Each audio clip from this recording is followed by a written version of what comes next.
২০১৩ সালের ৫ই মে শাপলা চত্বরে মহাসমাবেশে নিহতদের মধ্যে ৯৩ জনের নাম পরিচয় প্রকাশ করেছে হেফাজতে ইসলাম। বান্ডেল থাকলে প্রতি সেনমানিতে টাকা বাঁচবে। বিকাশ সেনমানি বান্ডেল কিনে জিতুন প্রতি লেনদেনে। যাচাই বাছাইয়ের পরে সংখ্যা আরও বাড়তে পারে বলে জানিয়েছে সংগঠনটি। রোববার রাতে এই তালিকা প্রকাশ করা হয় বলে গণমাধ্যমকে জানান হেফাজতে ইসলামের মুখপাত্র কেফায়েতুল্লাহ আজহারি।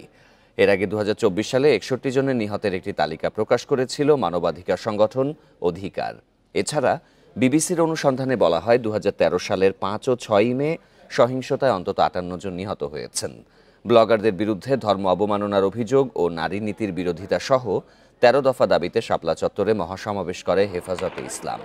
এতে যোগ দেন কওমি শিক্ষার্থী, আলেম সহ অসংখ্য নেতাকর্মী।